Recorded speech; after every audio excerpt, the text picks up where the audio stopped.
Good morning. What's good in the AM? You already know what it is. WS back at it again. Shout out to the hottest chat in the M effing game. A-side, A-side, A-side, A-side official, baby. No negotiation. You understand me? Let's get down to it, man. Talking about some women's boxing, of course. You know what I'm saying? Shadasia, is undefeated. She's been, she's a former basketball player turned boxer. I mean, I'm just giving the backstory. And there's been, so many back and forth talks about her and Clarissa Shield, the Olympic situation.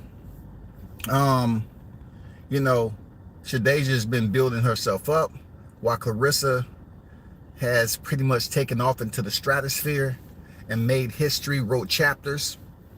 And it became quite interesting as of yet. What I mean by that is, as much as we've been wanting women fights to play out, the best fight the best, we've gotten them, but it's been somewhat like the same names, right? That didn't include Shadasia Green.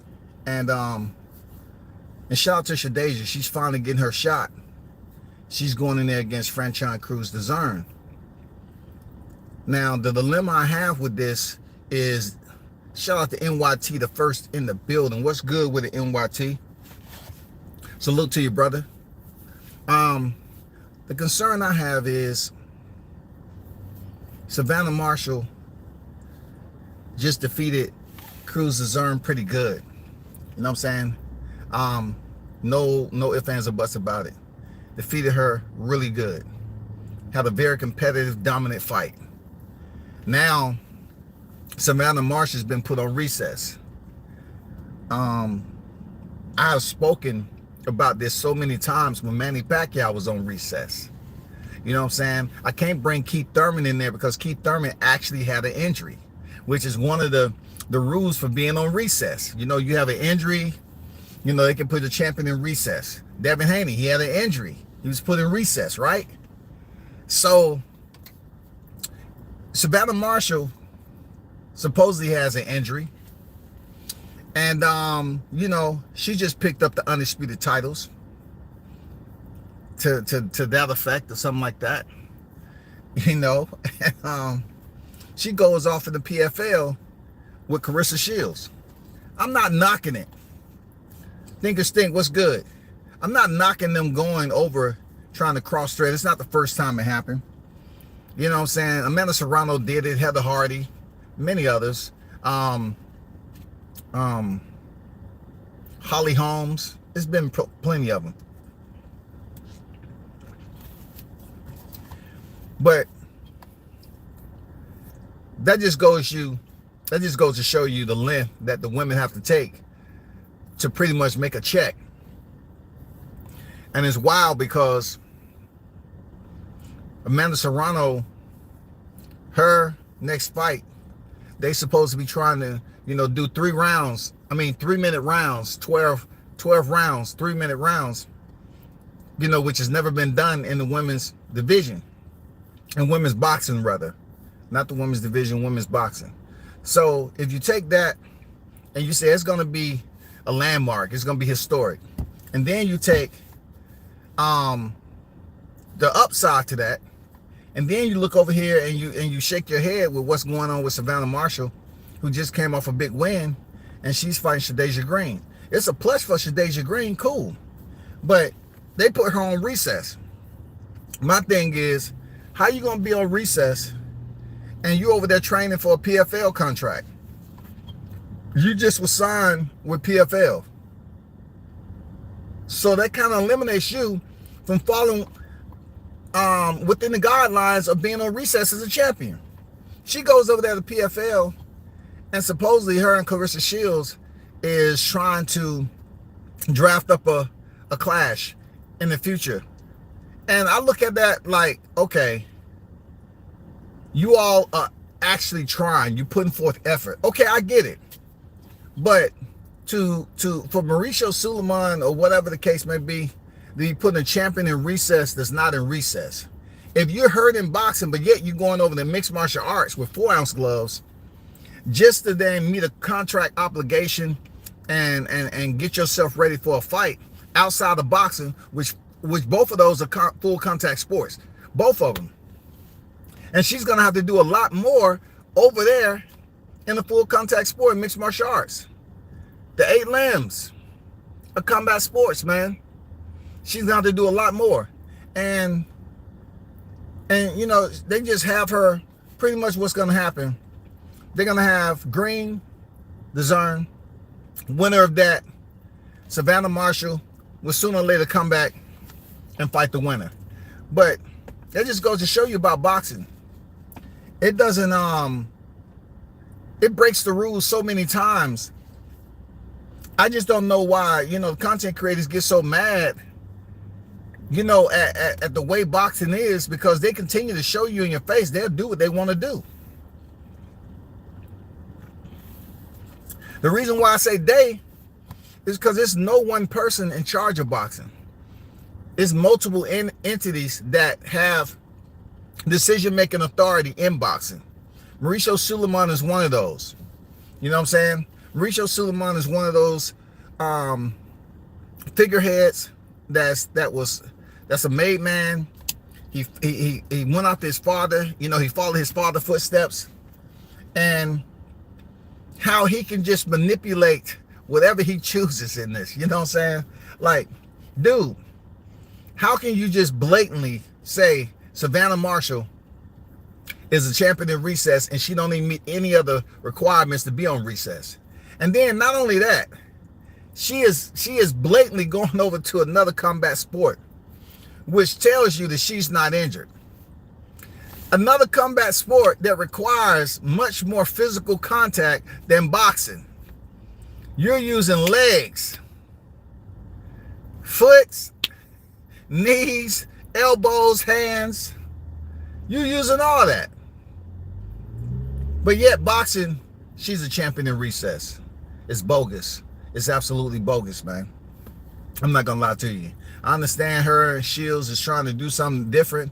Look, if I had anything to say about it, with these two fighters going over there to the cage, it's the fact that it's going to be a boxing match just with no shoes on, period.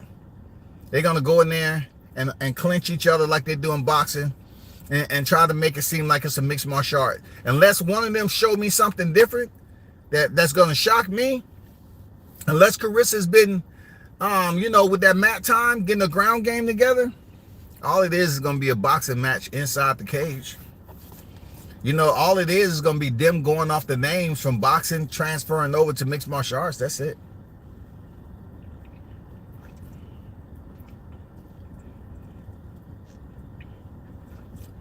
Gumbo. Shout out to Mr. Gumbo, a.k.a. Hot Grease on Deck. What's good with it, Gumbo?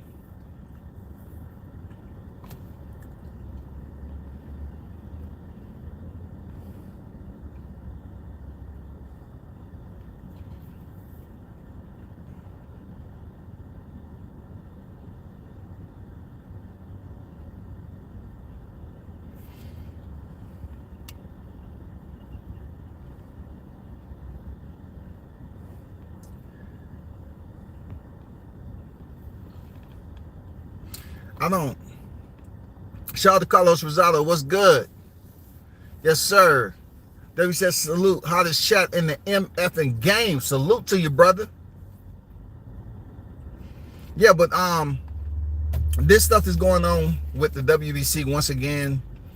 Finessing the situation because he can. He can finesse any situation that deals with boxing for any boxer if he deemed necessary.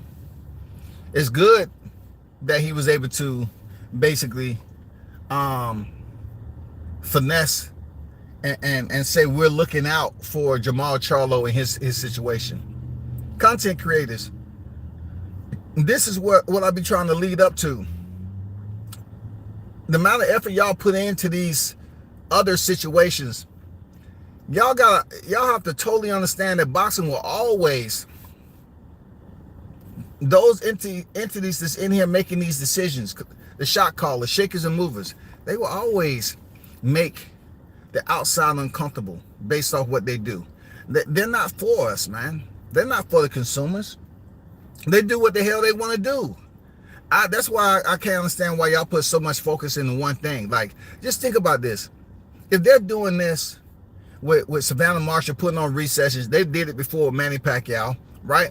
They can put fighters on recess and they don't meet the requirements. But yet y'all up here talking about gloves and all that. How many fighters, besides Luis Resto, that really got handled for some glove situations after the fight had already started and somebody said, oh, he got gloves, I want to put a petition in to impound the gloves and all that? Not many. You know what I'm saying? Billy Collins Sr. really had a reason when he touched those gloves and said, okay, it's barely even any padding.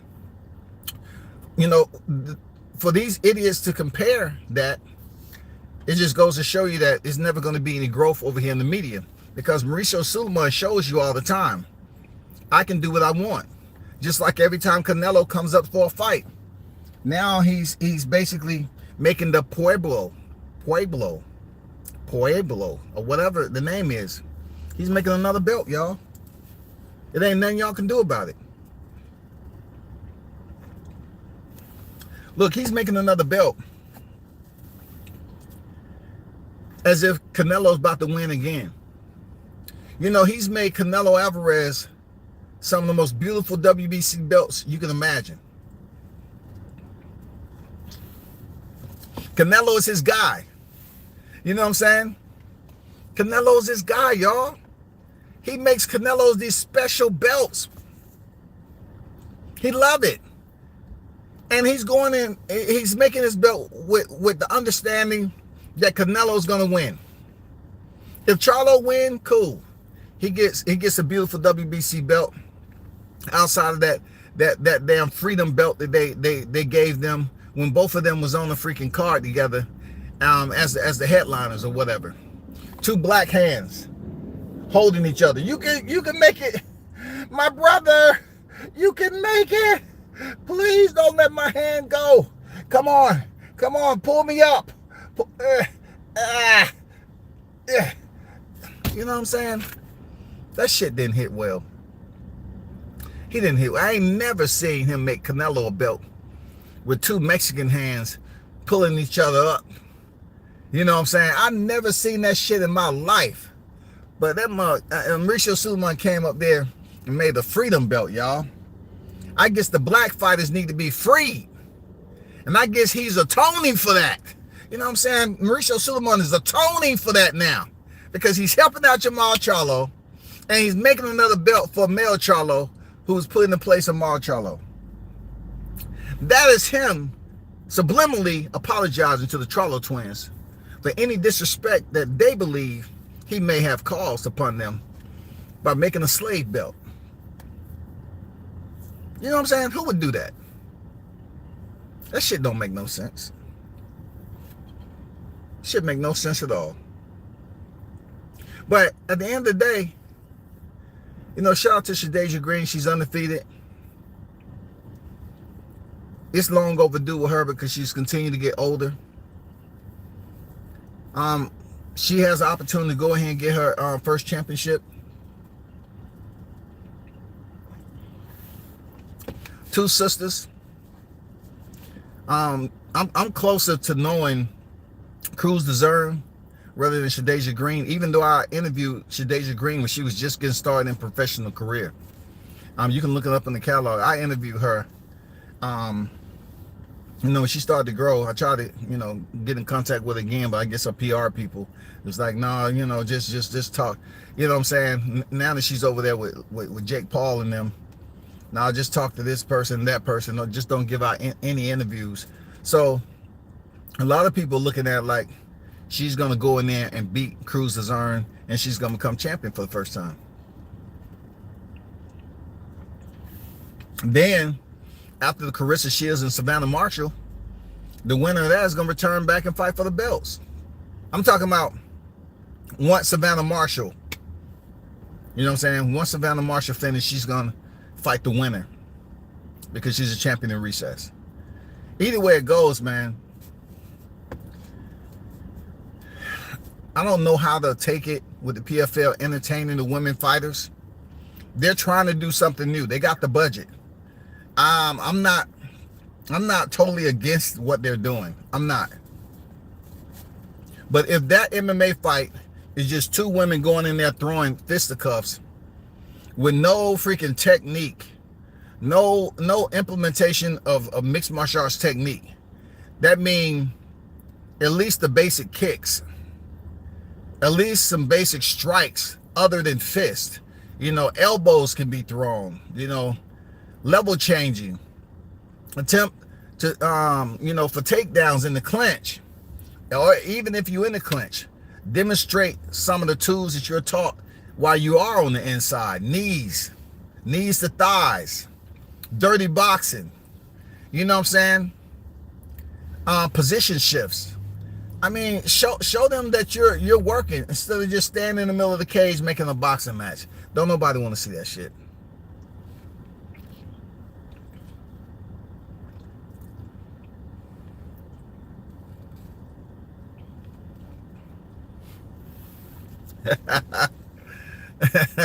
Gumbo say W says they was on the card together and then sell shit because he was busy. He said they was busy. You know what I'm saying? They was busy. You know, he was too busy, y'all. That's what happened when you're too busy. Molly King boxing in the building.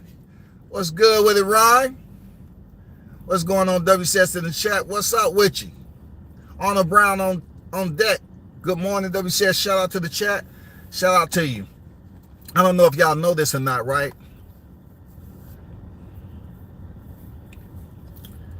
But this is a pair of my Deion Sanders specials. This is my first pair of shades in this frame, and they're very quality shades too. I'm not gonna lie, these motherfuckers put together real nice, and they stay up on your motherfucking face.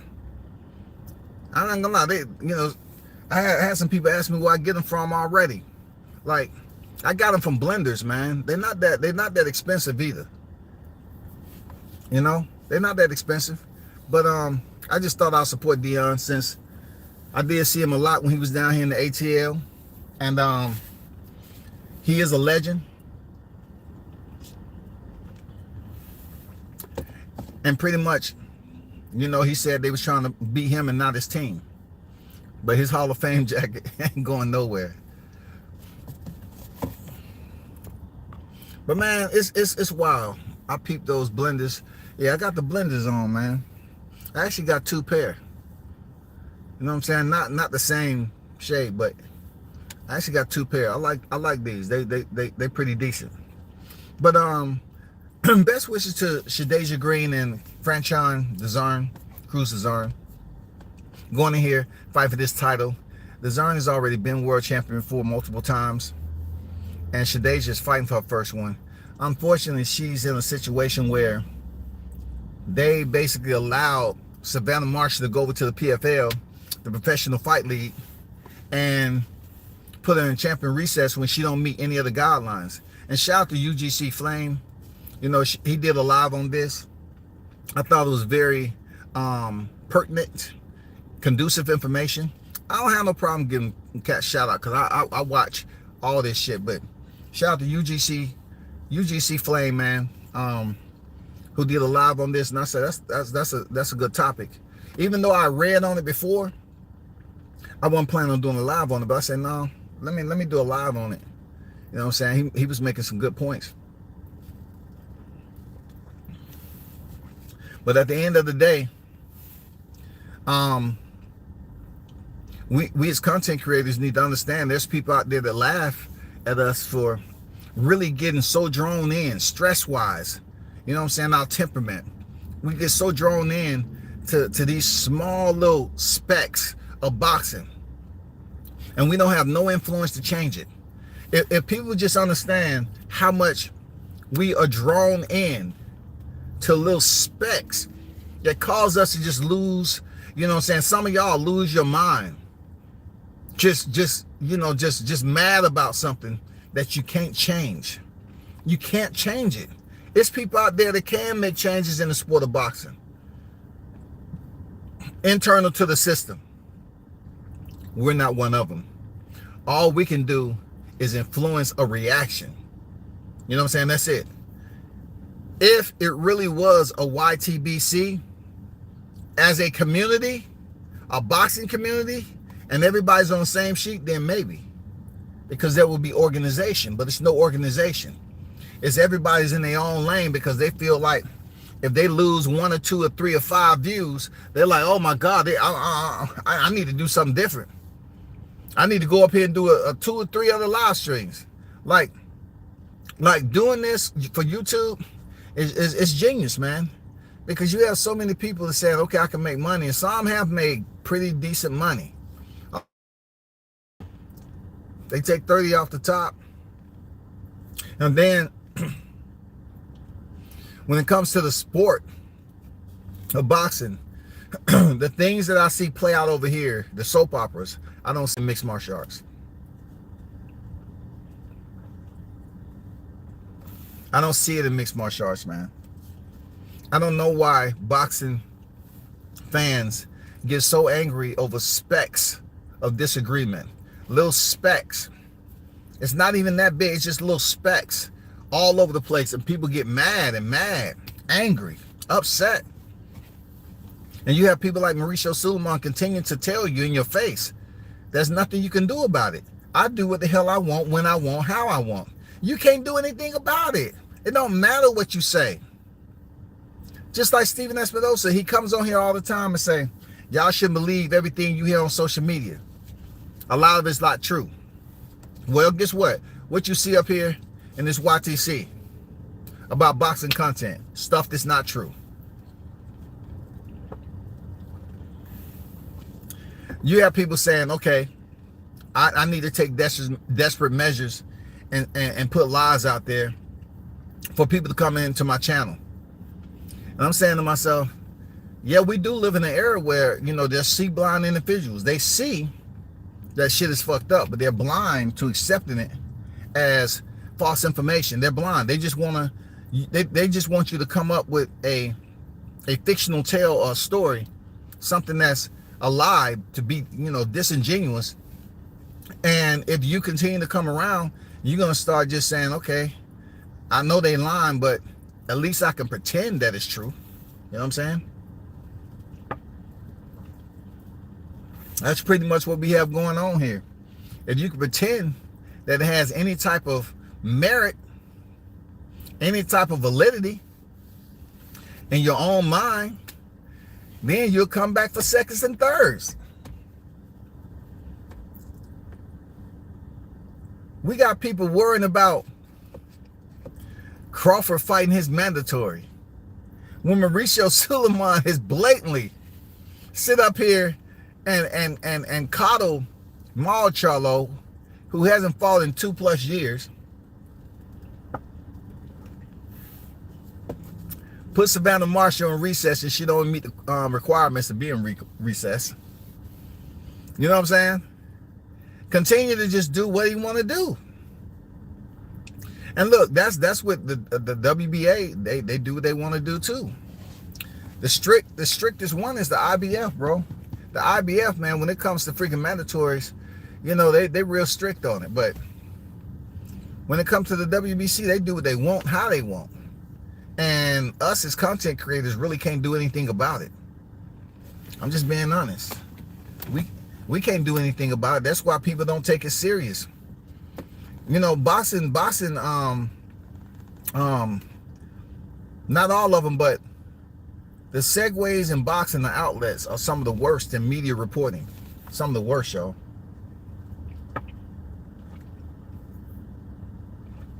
They're some of the worst, y'all. And nobody's trying to clean it up and get better. It is some of the worst. People say, if I put out more controversy than actual factual content, real content, I will get more people that's gravitating to the false information. And then when they get over here, it's not going to be everybody that look at the information as being false. Only some, because you still got the casual fan base, and they really don't care if you tell them the truth or a lie. But you might have some in there say, no, this is not true, you know, this, that, and the other. But it's a spec, because it's not going to change anything. Unfortunately, it's not going to change anything. So, you know, amount of lies these people put out there on all these boxers, it's not going to change anything. Savannah Marshall being in recess, it's not going to change. Us talking about it, yeah, it's a good topic. But like I said before, there's been plenty of other boxers that was in recess and didn't meet the qualifications. Nobody did anything. They just said, they spoke on it for a little bit, but they didn't care. Imagine this Crawford was in recess and he didn't meet the qualifications. Imagine if he was in recess now. Time this man picks up the belts, they're talking about, oh, the mandatories was grandfathered in. When is Crawford going to fight his mandatory? Is there any way he can fight him in October? I swear, dog. Is there any way he can fight his mandatories in October? Because he was grandfathered in. He picked up Errol Spence's mandatories. And we know Errol Spence didn't really fight his mandatories at all.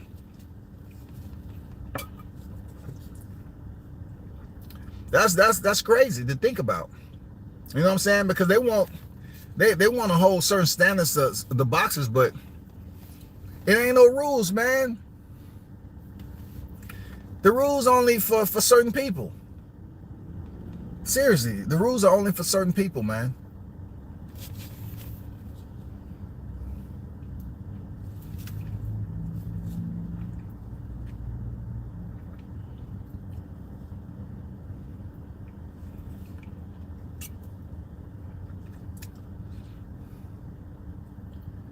Shout out to everybody that's in the building. I'm trying my best. To me, like, shout out to Mill City Boxing. Let me speak on a reaction. I was going to do a reaction to his interview. Shout out to Mill City Boxing. He had a lengthy interview with Crees-Dezurn. And shout out to Shakur for being a professional, because he was on that interview for quite some time in the PM. I respect stuff like that. I wouldn't do it, but some people can get away with it. I don't think they'll let me get away with it. I don't know. I'm the enigma. You know, if I was to do a long-ass interview like that, they'd be like, man, I got to get up and spar tomorrow. But shout out to Shakur for being professional. Mill City Boxing, shout out to him. Had a damn good interview. And he discussed every freaking area of topic that you can think about that's dealing with Crees-Dezurn right now. You know what I'm saying? His situation with Devin Haney, how they believe that freaking Frank Martin was paying more attention to social media than actually knowing what the business consists of. And when you don't know what the business consists of, right, you have to appreciate what Crawford actually did by leaving Top Rank. Excuse me. By leaving Top Rank and going over there to PBC and attempting to negotiate the first fight. You know what I'm saying? That takes cojones. As of Frank Martin, he pretty much admitted that Errol Spence wasn't negotiating anything. He wasn't negotiating anything. He wasn't there discussing any numbers. But somehow, some way, man, Frank, you was a part of the denial process. Your people persuaded you not to be a part of that. They have a future fight for you. They're putting all the hopes and prayers in Devin Haney vacating those belts, which he is, and you will get a title shot, which is not a high risk for you. You can go in there and fight for the vacant, get the title shot, become world champion, and potentially make more money based off the route you took. Now, I did some research, right? I did some research.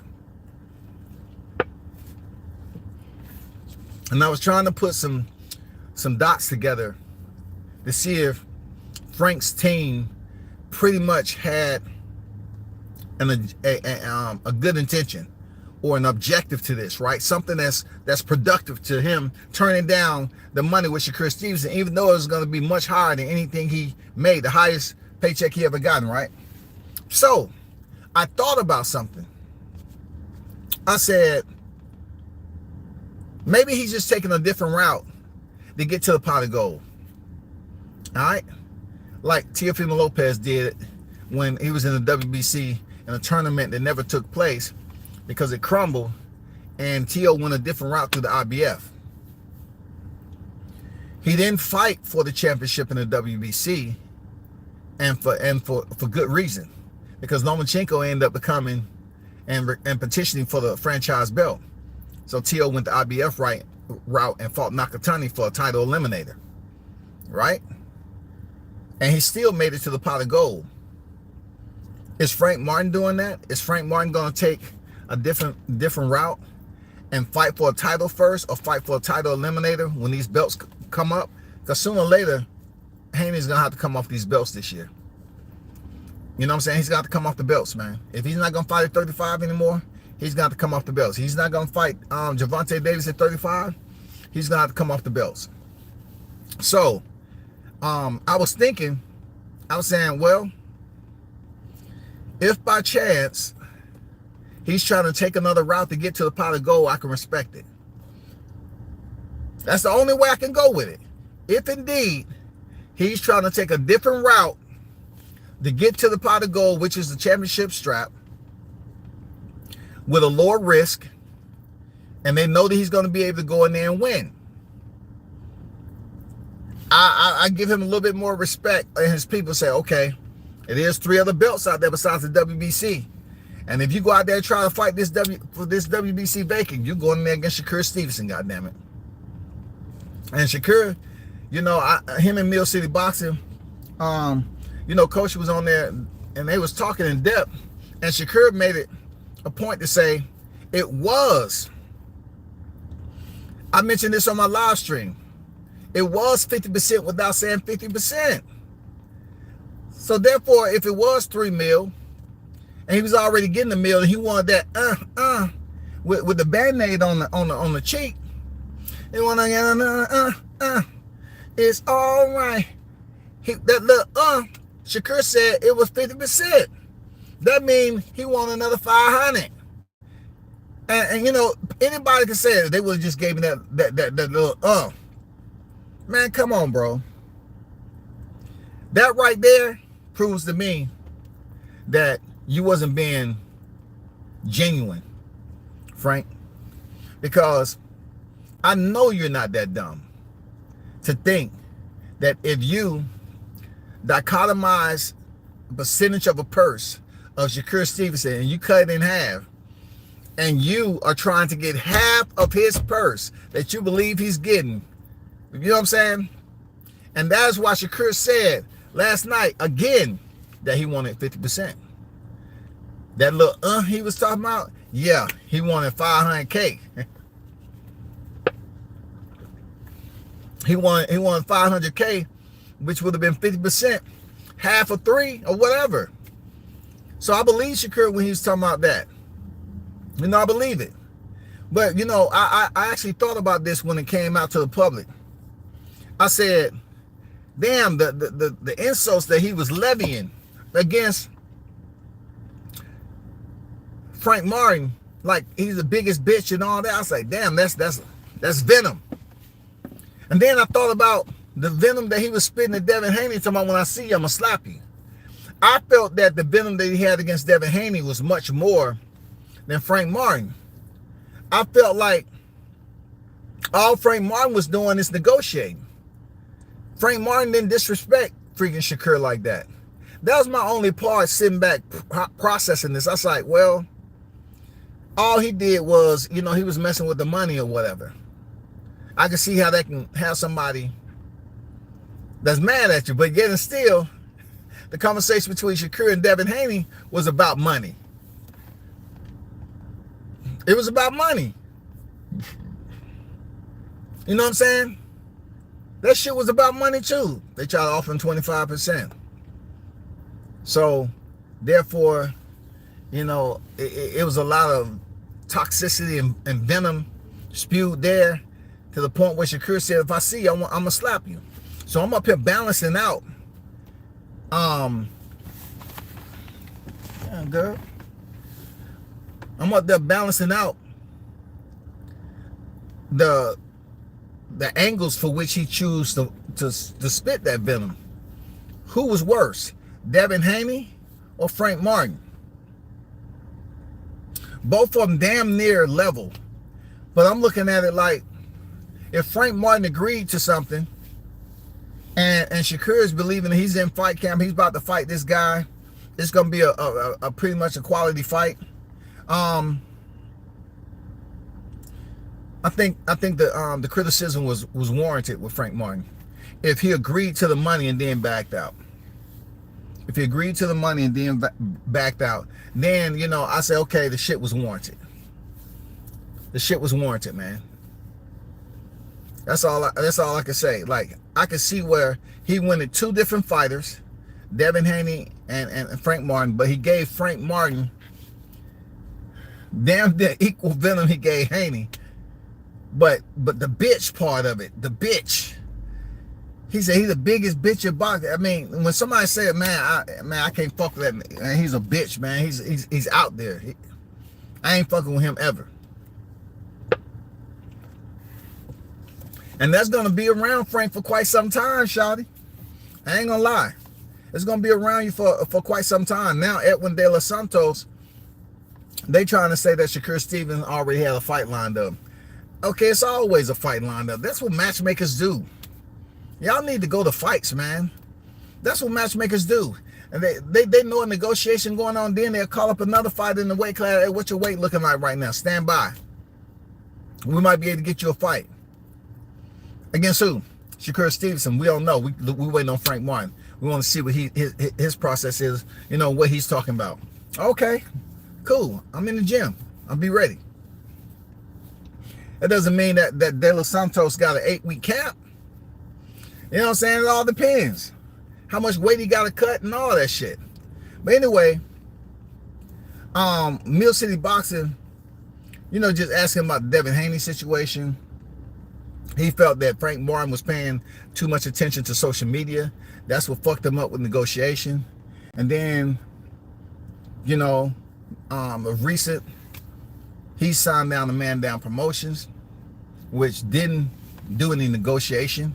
I know Rick Glacier put out a tweet out there about Errol Spence saying he's not negotiating anything for Frank Martin.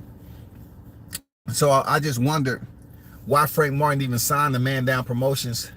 That's just another entity that he has to give money to.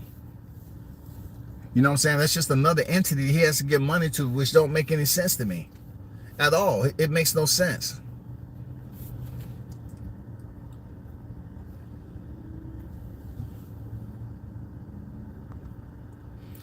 You know what I'm saying, Ron? Ain't no unity, bro. You know, on deck, what's good? Yeah, I'm in the mobile headquarters this morning, man. I stay behind the camera, and people be like, man, you don't never come out in front of the camera. You know, I'm like, for what? For what? It ain't like nobody ain't never seen me before. Shit, I like to do my shit, you know, with the logo. Goddamn, the logo has a voice behind it, nigga. You know what I'm saying? Shit. But your channel will grow that much more if you just show your face all the time. Okay, all right. Whenever I get around to it. But Frank is just in a position right now that this is not going to go away anytime soon. And also for him, I'm looking at him fighting a soft touch coming up. But it's going to be for a chip. They're going to make sure of that. Seriously. And it won't be the first time they did it. Y'all can't get all mad about Frank Martin if he fights a soft touch coming up. We seen Roland Romero get rescued in a title fight after being stopped by Tank Davis. Tank Davis ruined that man. You know what I'm saying? Who else did that shit to Rolly? Tank Davis ruined Rolly, man. Hurt that man so bad that his chin ain't never been the same. He go in there against a guy who's 96 and a half years old, and Barroso and Tony Weeks goddamn stopped the fight and say Barroso was in trouble when he was having the success just to get Rolly Romero the belt. And once again, whoever's in control over there making these damn checker moves. You know what I'm saying? These are checker moves. They ain't chess moves, because Rolly's not gonna, he's not on the chessboard. Rolly's not on the chessboard. Every championship is not a chess move. Seriously, it ain't. Because who's really looking at Rolly? Rolly's supposed to be in recess right now, and somebody else is gonna fight for his belts. That's not a chess move, bro. That's not a chess move at all. That's not a chess move at all. For real. I'm more inclined to appreciate, you know, a Ryan Garcia and Teofimo Lopez fight. Seriously. I want to see that fight more than I want to see Gervonta Davis and Ryan Garcia. Real talk. I do. Because it's Teofimo Lopez stepping in there. Excuse me. Teofimo Lopez is stepping in there with a hype fighter as Ryan Garcia, and I think the fight and the build-up is going to be pretty decent, because I'm a T.O. fan. You know what I'm saying? But another thing I noticed about Shakur Stevens was his etiquette. He was bigging up a lot of fighters.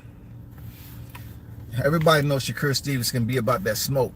No ifs, ands, or buts about it. Shakur can be about the smoke. But he was very carefree and nice about fighters that was being mentioned. And, you know, he was like, good shit. You know what I'm saying? And I looked at most of those fighters, some of the fighters rather, and I said, maybe he's going to have to see some of these fighters up the line. And Shakur is looking at it from a business point, like, I don't have to go around here and act like the mean fighter. People know that I can scrap. I don't have to go around here upset and angry all the time and have people looking at me like I'm crazy. Like, if you can fight and you confident in yourself, you don't have to go around in town being mad and cussing everybody out. You know, I can see him being mad at Frank Martin, cool. But he gave a lot of fighters, you know, hospitality, etiquette. You know what I'm saying? He said kind words about him. So I was like, I respect that. You know what I'm saying? He said they're a dog, you know what I'm saying? They this, that, and the other. They're bad mofo, stuff like that. And I was like, okay, cool. He gave T.O. his credit. You know what I'm saying? He a bad mofo. He was giving Regis his credit. He said Regis a bad mofo. You know, he'll fight. He ain't no punk. And you know what? I concur with that. Real talk. You know, those fighters that he said, Regis and Teofimo Lopez. But at the end of the day, man, it's a lot of potential up there at 140 pounds. It just was some disappointment with the Rolly Romero situation. And now everybody's waiting for Teofimo Lopez to get back in the ring and see what he does. Subriel Matias, he can fight his ass off, but nobody knows him outside of him stepping in there in the ring. Nobody. I mean, it's somebody, but they pretty much small enough to the point where they call him nobody.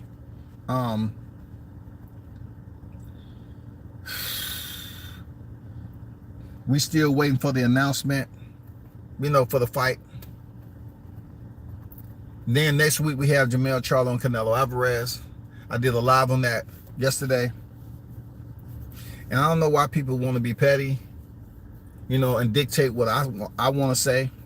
This is no time for you all to ask me about supporting black fighters. Because when I was out here supporting all these black fighters, y'all wasn't around. When I was on these streets, driving miles upon miles upon miles and hours to support these black fighters, a lot of you wasn't around. You know what I'm saying? A lot of you wasn't around. And even with my channel being the way it is, with cats being petty and trying to get my channel taken down and stuff, I'm still coming on here. I didn't just do one a days. I'm still coming on here talking to y'all. I'm still coming here talking to the hottest chat in the MF game. You know what I'm saying? And then ain't nothing changed. You know what I'm saying? Ain't nothing changed. You know what I'm saying? It's all good. You know what I'm saying? They didn't get no more pleasure out of that. They probably feel like, yeah, you know, But I know who you are. I do. I know who you are. I do. I know who you are. Fuck nigga. I know who you are. No doubt about it. No doubt about it. No doubt about it. I know who you are. But I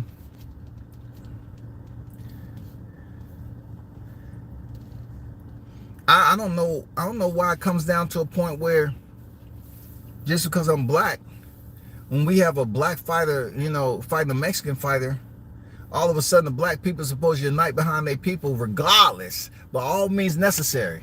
And I'm saying to myself, that should happen prior to him fighting Canelo. We should have unity prior to. You know what I'm saying? Prior to him fighting Canelo. That's where I'm at with it. Why can't we have that prior to? Not because he's fighting a Mexican fighter and it's supposed to be a big fight and we supposed to all of a sudden band together and unify as a race. I mean, come on, bro. If I felt Jermell Charlo was doing that and he didn't consider his fans to be broke, the consumers that he need, the consumers that are the reason why the ticket prices are spiraling in a downward motion, the numbers are decreasing, the ticket sales are decreasing, everything is dealing with the Redux plan. Ticket prices was up and now they're down. The club ain't going up on a Tuesday, goddammit. And the show up it ain't going up this Saturday. You understand me? It ain't going up today, and it ain't going up this Saturday. Because look, Jermell, as much as I listen to my people, not all of my people in my best interest, and you was one of them, brother. You know what I'm saying? Just the things that I heard, and you know, for you to look at your status quo and the way you living, and to look down on your own people, and to show more favoritism to those outside your race that's actually your race. You showed more love to individuals that was outside your race and gave them access. Don't you know that's what happens all the time? That's why we don't have these black-owned businesses, Jermell Charlo, because people got your mindset. You work to get the way you work, and you see all the people that's not black helping you out, and you feel instead of helping out your people like they helped out their people, you're going to say, okay, let me help out the people that look like those who helped me get to this place. Instead of you being a black man and saying, yeah, I understood what the struggle consisted of. Now I'm here. Let me help my people and tell them the game on how to get here. No, y'all got this mentality that, okay, my mindset is affluency, and the only people I see is other like-minded people that's not my skin tone. You know what I'm saying? It's not my skin tone. Period. We're broke. So these same people that you thought that you was going to rally, talking about you got a country behind you. You don't have a country behind you, brother. You don't have a country behind you. Hell no, you don't have a country. You know the shit you be saying about other fighters, the shit you be saying about boxing fans, bro. Nobody's getting behind you, man. There's some people over there in Texas that should automatically support you like they do Spence. They're not. They're not, bro. The reputation sucks, bro. The reputation sucks, big dog. And there's no way that I'm gonna just rise up this week and say, oh, I'm a Jermell Charlo fan. No, man, you're too disrespectful, man. You think people are inferior to you. You walk around in life and God has blessed you with a certain lifestyle. And when your chin should be able to rotate both downward and level, your chin is mostly pivoted to the sky. You know what I'm saying? Your chin is mostly pivoted upward. That's where you at with it. That's all I'm saying. Your chin is up in the air for no fucking reason. You already got what you got. But you up there making it seem like that your people. I seen it in your brother. Y'all are automatic. I seen him joking with this other dude, this media. He was non-black. Hispanic. He was Hispanic, just joking with it, having good old time. But me, you wouldn't dare. You didn't think about come over there. Everything out. You was short. I never met you in my freaking life. You was short. No joking around. Keep it moving. And I'm like, damn, y'all shell shocked, boy. And y'all from Louisiana? I'm curious to why y'all moved from Louisiana to begin with. And then y'all been staying in Texas for a long time. How? How y'all been in Texas that long? And what? You don't come out your neighborhood? I mean, and then when you come out, you make sure your tent so dark they don't know it's you. That's wild, bro. We're not gonna jump behind you just because you're facing Canelo, and you say he got a country behind him, and you got one too. You don't have a country, bro. You don't have a country. I ain't never heard Canelo, talk about his people being broke. He already knows where he came from. You know what I'm saying? Canelo look at it like, I want to talk in Spanish to my people. That's what Canelo is.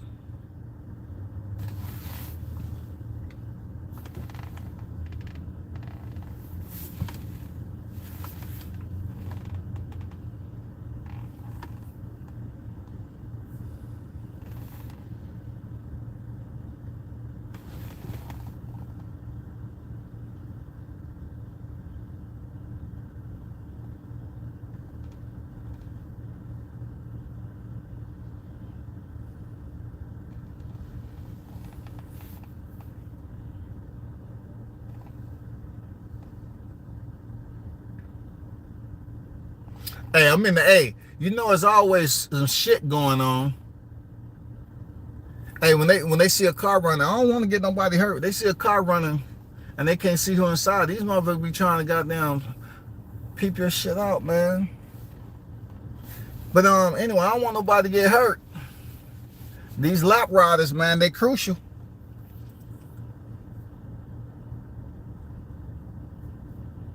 We got a big problem down here when people goddamn stealing cars. They see them running, and they try to get up close enough to see if somebody in them. But anyway,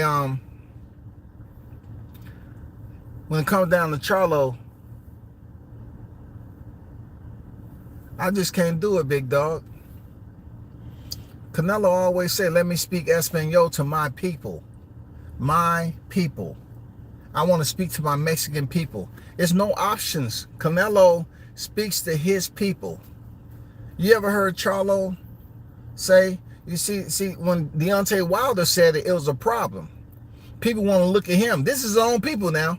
Deontay Wilder said, I want to speak to my people. He used to speak to his people. Real talk. He used to speak to his people. And they got mad and saying, oh man, Deontay, this is his own people saying this. He pro-black. He pro-black. Then what is Canelo? Because Canelo always said, I'm going to speak Spanish. I told people a long time ago, Canelo knows how to speak English. Period. Right? He said, I want to speak to my people. No nobody say shit. Oh, that is great. How gracious is Canelo, the king. He's speaking to his people. Deontay Wilder does it. It's a problem. You know what I'm saying? It's a problem. He's pro-black. What? Okay, so the Mexican fighters can say, I'm going to speak to my people, and they're not pro-Mexican, they're just Mexican. But the Charlos, I've never heard them say, my people, those who look like me, like Sha'Carri Richardson just said. Sha'Carri found out that the world was against her, really, when she came in last in that place and they dogged her out when she popped for that marijuana. So she came back, she said, I'm only speaking to black media. I get it. But when it comes to us as black, you act like you got to get permission to do that. And you have the LWBC out there pretending like they was all about their people, but they go through great lengths to destroy their own people. So I don't put them in the same category. You know what I'm saying? I don't put them in that category of being this pro-black, all this and everything. No. Because it's just got too much drama attached to it. So when it comes to Charlo, the consumers, a lot of those consumers are your people. Maybe we would give a damn if you gave a damn. You know what I'm saying? Maybe we would care to support you if you didn't sit up here and try to treat us like we was at the bottom of the freaking food chain. You know what I'm saying? Like we was a scum of the freaking floor. Like we the help. You know what I'm saying? You can't keep on snapping. And then you want to be a liar all the time. You say, well, hey, Charlo want to say, well, he gonna get his people, you know, and I'm gonna have my people. You know what I'm saying? No, you're not gonna have your people, bro. I don't know who your people is. The people that's making the same amount of money that you make or greater, or your people that's somewhat the same skin tone as you. You know what I'm saying? Your people. I don't know, because I never really see you identify us. And you're wondering why ticket sales is tanking. Ticket sales is like a nail in a tire. The air is deflating. There, Jamel Charlo. You up here, oh, I'm locked in. No. It don't matter if you locked in, brother. Right now, in order for you to be locked in across the board, your fan base and your people have to be locked in with you. You know what I'm saying? They have to be locked in with you. And I really think, people, look, I really think Jamel Charlo's mentality is he has Canelo Alvarez and he's going to get paid what he's going to get paid. And he really don't care what the ticket sales are like, because he feels he's going to get paid what he's going to get paid. Period. That's my assumption. He's going to get paid what he get paid. I try my best to gravitate and support the brother. I did, but man, the ignorance is just too much. Like, I don't like when people are saying, you know, you broke. You know, the one thing a female want me to just walk the fuck away is want to ask about money. You know what I'm saying? It got to be all about the money. All about the money. What is the money for? You talking about starting a family? You talking about long term? You know what I'm saying? You're talking about goals? Is that what you're talking about, monies? Or are you talking about something we can plan for the weekend to go shopping? Convince you that we can go shopping. I can drop a band. You know what I'm saying? I can drop a band and not complain about it. Well, you know, you got people like this, you know, like Jamel Charlo. He look at a band, you broke. Man, I spend thousands. Okay. You need to spend thousands and buy some of them tickets yourself. That's what you could do. That'll be a good thing for Jamel Charlo. If he was to purchase some tickets and give it away. And this time, look, give it away to some black fight fans in Texas to try to rally his people, because he fucked up. He know he did. There's no connection that we have with Jamel Charlo. So if you was to get some tickets, some good tickets, not ones that's in the parking lot, you know, on the Jumbotron, but some good tickets that's in the motherfucking arena, pass them out, you know, do some damage control, pass them out, and get more people to tune in this weekend. Because goddamn it, time is a ticking. Time is a motherfucking ticking. Real talk, shawty. Time is ticking. You feel me? Time is ticking. What's going on? Shot News. Let's see, where you at, man?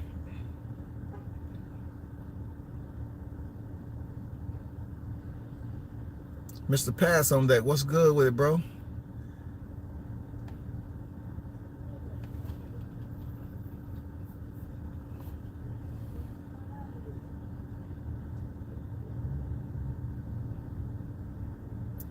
Y'all think I'm bullshitting. Toby, what's good? I can't read all y'all chats. Salute WCS in the chat, man. We're global, baby. Cooking these little fish in the hottest grease on YTC. Yes, sir. With the OG, the hottest chat in the game.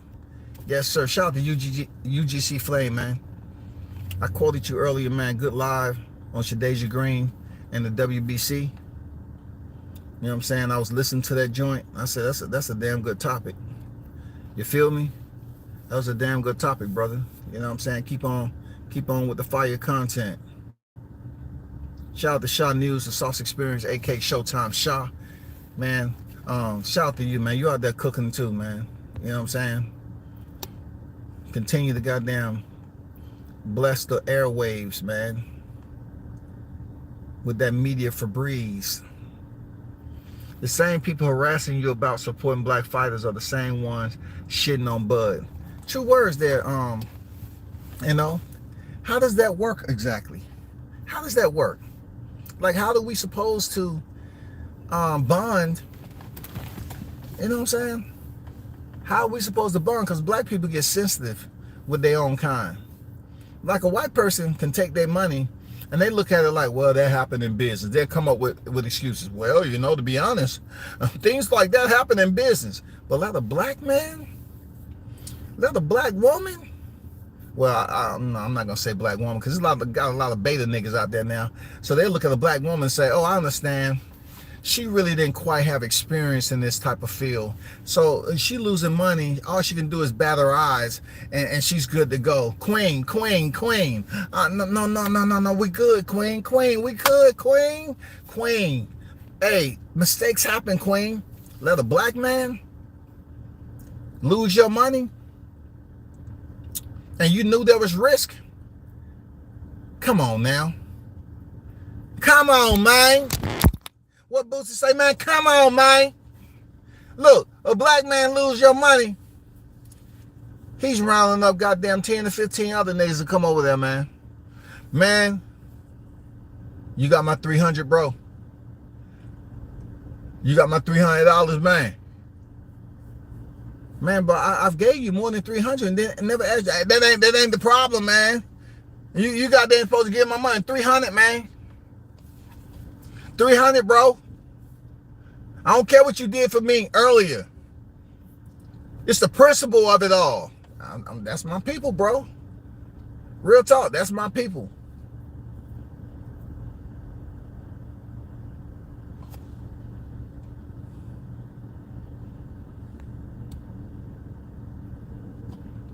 I didn't see those clowns in Lafayette because I still go in the trenches. Okay. Okay, Gumbo. Gumbo said, I ain't see him in the streets, nigga. Shit, what are you talking about? I'm in the streets. Shout out Mark Nash, what's good?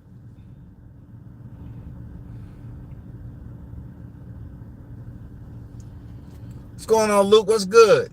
Jay on deck.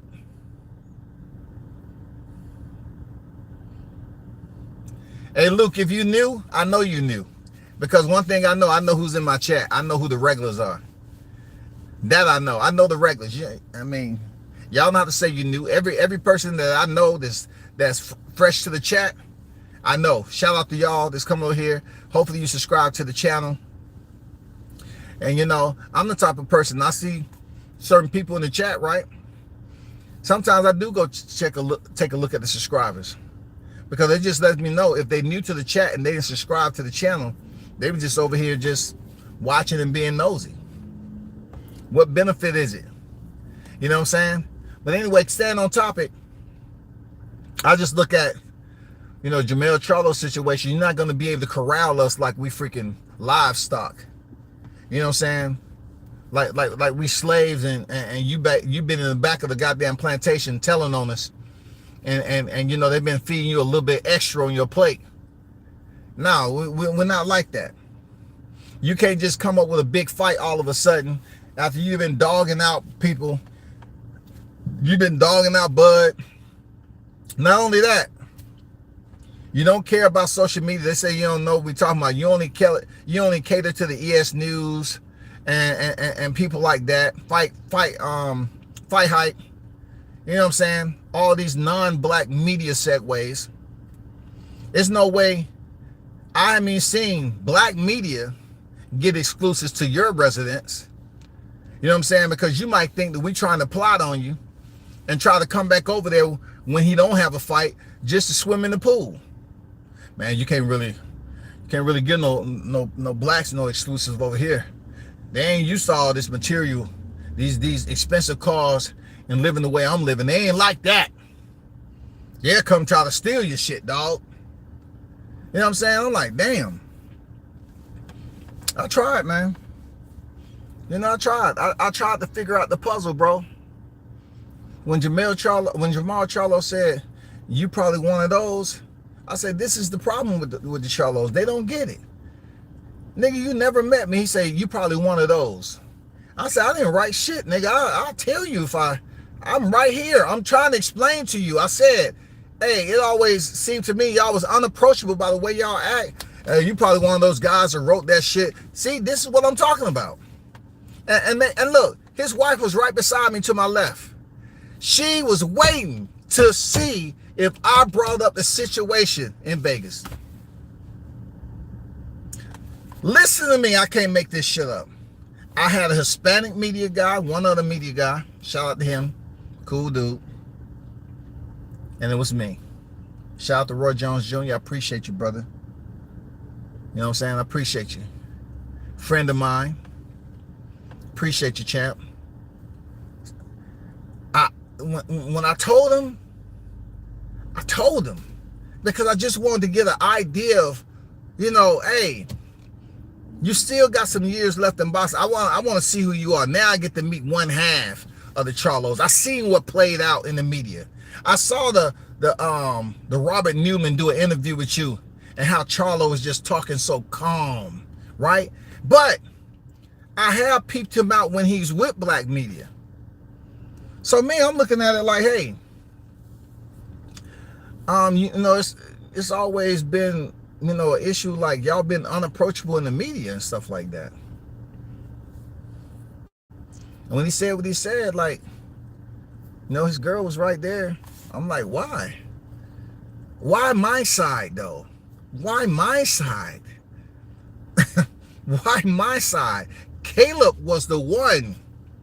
You know, Caleb was the one who slapped Maul. Not a black man. Caleb was. Seriously, it wasn't Caleb's wife. Caleb was the one who slapped Maul Charlo. Mel's wife was the one who jumped on Maul's girl. I just didn't know why you were standing next to me to see what I was going to say. And the guard is always up with my people. So much to the point where sometimes impulse, you know, drives into a situation that really wasn't the intention. You know what I'm saying? Impulsively, you react to certain things and you might be way off. You know what I'm saying? You might be way off. You might be totally wrong.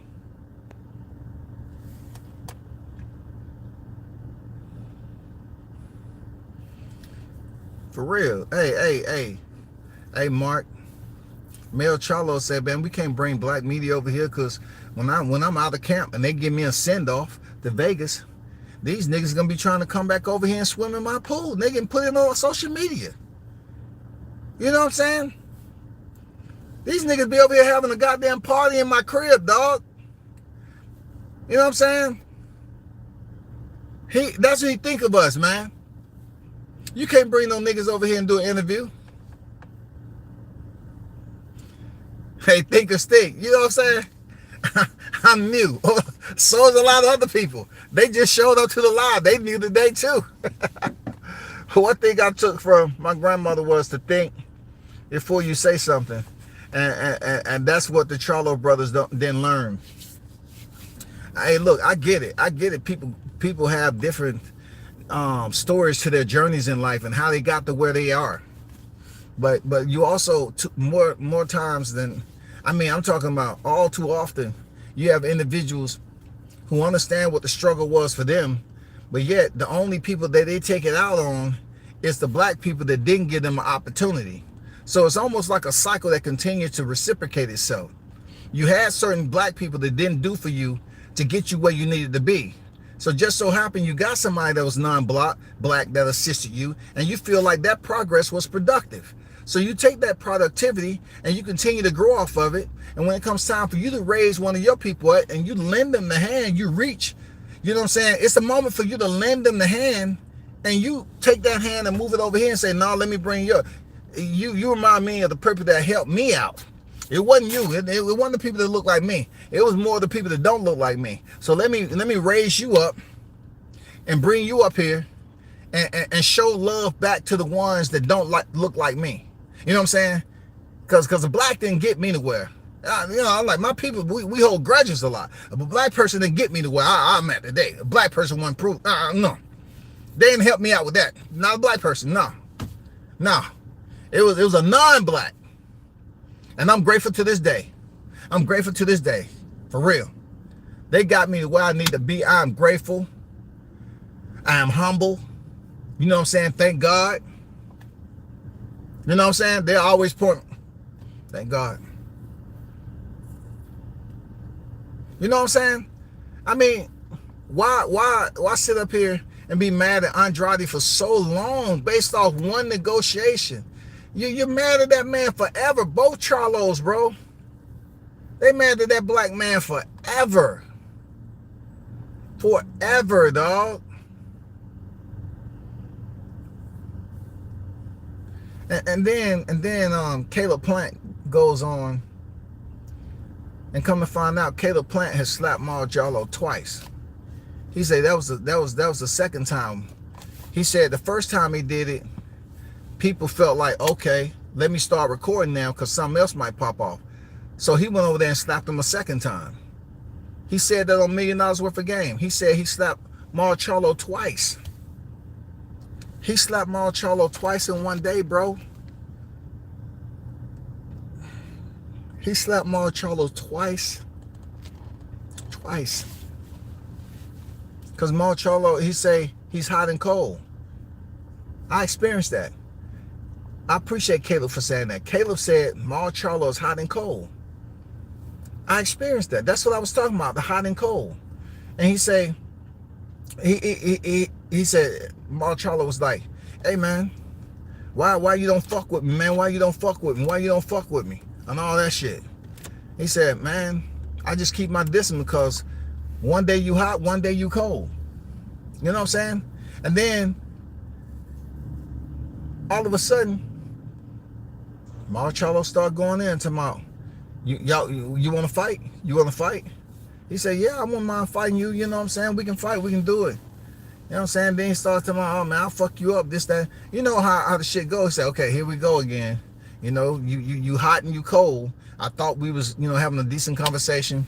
And then you start being disrespectful. And then he say he started touching him and shit. He told him to stop. And then he say he pulled again, you know, hard.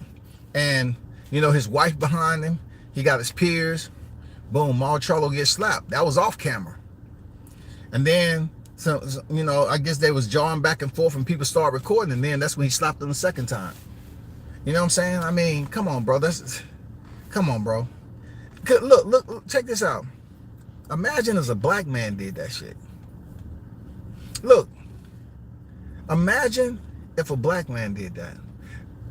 Look, listen.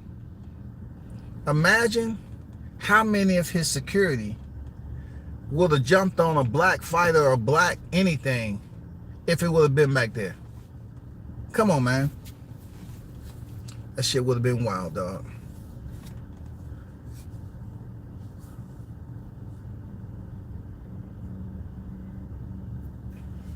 I know, right?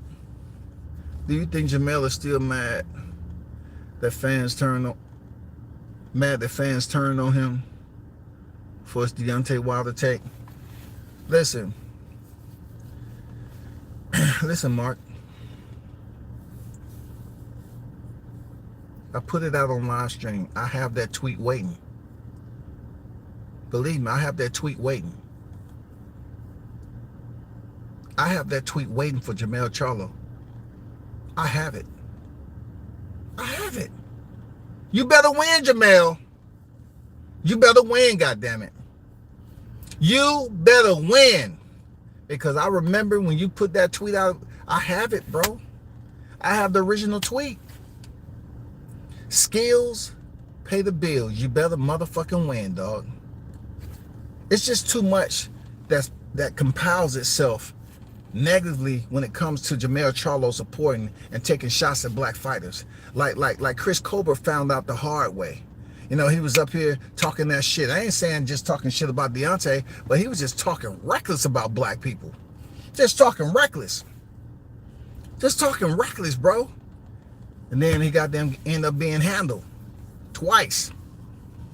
I think this is Mel Charlo's chance. You better go in there. You better go in there, Mel Charlo, and do your best. Real talk, you better go in there and do your best. Because you said skills pay the bills. Well, this is your opportunity. And you know, for Jermell Charlo, he never seen himself in this position. So that's why he was talking shit, because he was at 154. And he felt like he had cleaned out the division. So he never was going to be, he was never going to be, or he was never going to have this opportunity, rather, to face somebody like Canelo. He was just talking. It was two Charlos and a Spence. All them niggas was calling out Canelo. The first one out of the trio is Mel Charlo by freaking rebound. So he now gets the opportunity. And it's funny that you bring up that tweet, because I got that tweet ready. I'm gonna enlarge the fuck out that bitch. Seriously. Don't be on the canvas, that Mel Charlo. Don't be on the canvas, dog. You're gonna give me a whole nother 2 weeks to do content on your ass, bro. You better go in there and shock the world and make black people happy. Cause I'm gonna be right there at the end of your driveway. Hey, Mel Charlo, can I swim in the pool for a minute? You know what I'm saying? You know, I just brought some people with me. We thought it was gonna be a pool party over here. Congratulations on two-time undisputed. Can we go to the pool party? Do we make enough money or not? You know what Jermell Charlo gonna say? Security. He ain't gonna entertain it. We have unwanted visitors in here trespassing, soliciting in the neighborhood that they can't afford none of the houses and the cars over here. Can you clear them out, please? Hey, man, you just can't do that over here. You got to earn to be over here. You got to earn this shit, man. Charlo twins, lines only. We earn this shit. I can't just have y'all in my pool. This ain't a community pool. Y'all need to learn how to act, first of all. You come over here with 30 niggas and you want to swim in my pool? Man, please. My pool clean. Hey, we wouldn't be able to get on the property. Look, he'll be up there talking about all these. He'll do a report and say, man, all these niggas came over here and they try to steal my belts. Well, from what we understand, Mr. Charlo, is that you never let them in the residence, from my understanding. That's what the witnesses are saying. They never was allowed in the residence. Well, you right, but see my belts right there in the window, the kitchen window? Yeah, I caught one of them trying to lift up the goddamn window and reach their hand in there and snatch my belt. And that's the facts. You got cameras on the house, right, Charlo? Yeah, I do. I got cameras on the house. Can we get that footage? Man, I got to get the technician over here. The one on that side, it don't work though. The one on that side don't work as good.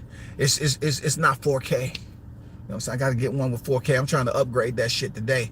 And they supposed to, let me check my phone. Yeah, they say it's on its way. Tracking. It should be here 3 days from now. But truth be told, can you just get them out of here? They're really messing up the neighborhood. They call it unwanted attention. And you know what I'm saying? I'm just not used to that. I did everything I could to get away from Lafayette, to come over here to Texas, to live a better life and make a better living for my family. And here it is, these black people coming over here. Damn, I hate you guys. God damn it. I hate you people. That's Jermell Charlo, y'all. He hate us, man. Skills pay the bills, goddamn it. You better goddamn get it done. You better get it done.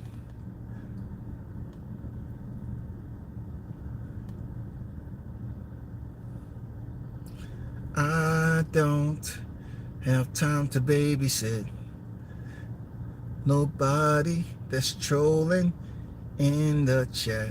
I don't have time to babysit nobody in the chat that's trying to troll me.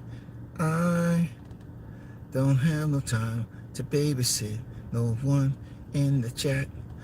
Hey, y'all, it's been a pleasure, man. Appreciate y'all. I actually put in an hour and a half out here in the mobile headquarters, bro. You know what I'm saying? Like I said, hey, if you want to support, matter of fact, I'm going to close it out like this. I know a lot of people talking shit about Deion, right? I actually went up there and ordered a pair of his shades, and these motherfuckers are solid. I ain't gonna lie, man. I had some people ask me about these joints, man, and they're loving it. You know what I'm saying? And it was women too. You know what I'm saying? So they was like, man, I like them joints, man. They nice. And look, one thing I say about Deion, I know a lot of people up here talking about he'll sell out in that. Once again, me being a black man, I don't need your motherfucking permission to tell me what I know. But if a black man like Deion, who's earned what he's earned, right? Like, look at all what he's earned. I know this off boxing. He's earned so much. He's a Hall of Famer, one of the best to do it. Championship, got the jacket, all that, right? Got a great family, got kids that respect him. Look, he got kids that respect him. Deion's has put in work with these kids to bring them up in football. The amount of sacrifice he's made to bring Shador, you know what I'm saying, Shiloh, and his other son, bring them kids up just to be respectable citizens, first of all. Not in the police reports, getting mugshots. Check this out. Deion, what he was able to accomplish as a player himself, prime time, he doesn't have to explain none to nobody. But since he's up here coaching college, now people are finding out that you have someone who's not afraid to do it their way. He went to Jackson State, he raised the club up. He got a better offer to go to the college where he played. and look, since Deion has been there in Colorado University, this man has helped them upwards of $90+ million. Let me say that again. $90+ million. Deion Sanders.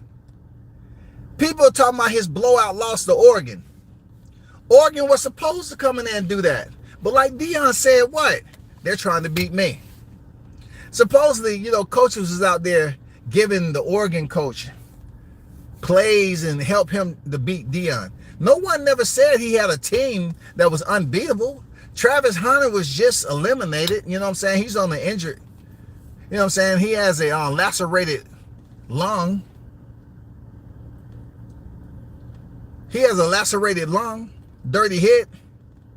So no one was acting like they was just unbeatable team. And this is the first year Deion is with Colorado, and they're looking at it like, oh, the Cinderella story is over. No. Listen, it's no Cinderella to it. It's Deion who's bringing all the attention to Colorado University. He's bringing money. Don't you know money is going to allow them to continue to recruit? Don't you know money is going to continue to allow them to recruit and build up that team? Dude, y'all are not looking at it. Y'all think, oh man, just because you go in there and blow them out and you sent the message, ain't nobody talk about that shit the way you wanted it to. You thought that Deion was gonna somehow go in the press conference and he's gonna be upset. Man, he's smart. Deion is not being the angry black man they want him to be. Serious. Deion is being professional. He said it was a good old butt whooping. And you better get us now because it's the worst we're gonna ever be. Man, come on, bro. They want that man to be down and out. They want him to have no confidence. For real. They want him to go out there and be mad and talk shit. He refused to do it. He refused to do it. Deion has a plan, dog. You know what I'm saying? He's letting people know how gifted he is. Now, even though he's not on the field as a player, he's letting them know what he can do for a team that he's in charge of that's on the field now. He's letting people know that I can transfer that greatness as a coach to my team. Not only that, I do hear some of my people saying that Deion's a sellout. Listen to me, y'all. Listen. When we have a black person that's in any type of position that it's beyond, like they get mad notoriety, like Stephen A. Smith, Deion Sanders, the list goes on and on, right? So you have these individuals that have worked their ass off to get to that position. So when they get there, based off everything they have accomplished, my people act like it's still more for them to do. You know what I'm saying? It's more for them to do. So we hang on everybody's word. They hang on a black man's word on what he's doing and how he's saying it. You're never going to be able to please every black person in life. Deion is who he is, man. He's a legend, bro. Deion up here making millions. His kid is making millions off their last name. They're not the best in college football. But look, they came at the right time, man. His kids in college with the NIL, the name, image, and likeness, making millions. You know what I'm saying? Millions. That's all he want. He want generational wealth, goddammit. He is setting up his kids for success. Y'all niggas need to talk about that. You busy talking about something you can't change, nigga. Listen, Deion is what you call success, man. This man is out here bringing money to the university. He said it was my house, the house that Deion built back in the day. Then he returns to coach. And then he got my people up here thinking, oh, let me latch on his own. You don't need to. His kids are rich right now. Well, I'll put that back. They're in a position of wealth. They're not rich. They're in a position of wealth. Deion has connections. Shadur Sanders up there training with the GOAT himself, Tom Brady. I mean, come on, bro. I mean, come on, man. I know it's some people sick that them Sanders are over there in Colorado. But when you look in the motherfucking stands based off a 111 record last year and you see the ticket prices, come on, man. This is college football. You see the stands are packed. And then on the sidelines, you see all these celebrities. Look, you see all these celebrities over there. Oh, there we go. There goes the neighborhood, goddammit. Another black man in here thinking it's a pool party. Goddammit. Summer's almost over. What is this rigmarole? Deion bringing in all the black celebs, and that ain't enough? P, Wayne. God damn, man. How many people do this celebs all down the sidelines, bro? The ticket prices to sit behind Colorado University is through the damn ceiling, bro. And they still think that Deion is supposed to be something different. What do you want him to do, man? I'm like, come on, man. How are we gonna make this change? It's never gonna be. It's impossible. It's impossible, yo. It's impossible. We ain't gonna never be able to make each other happy. It ain't gonna happen. This man has did all he needs to do on the field. I know a lot of you cats tuned in to watch Deion Sanders play when he was on the field. But now the man has half of a right foot. I think it's his left foot. Half of a left foot was toes amputated. He's still out there grinding. Talk about how much pain he's in when it gets to a certain quarter. I mean, come on, bro. Come on, man. But, man, y'all hold it down, man. It's fight week. You know what it is.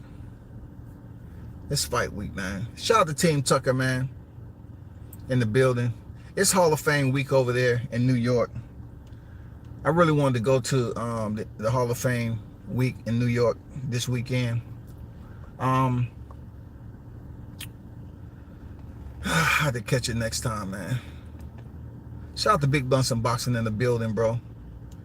I don't see your comment, but I seen somebody shout you out. But y'all hold it down, man. Continue to support the channel. You know, go check out the blenders, man. You know what I'm saying? Go check out the prime shades. You're gonna like them, man, for real. You know what I'm saying? You're gonna like them. They solid. The frame is solid. Y'all continue to support, man, and big shout out to the hottest chat in the MFing game. A-side, you already know. We'll do this again later on today. I'm out. Peace.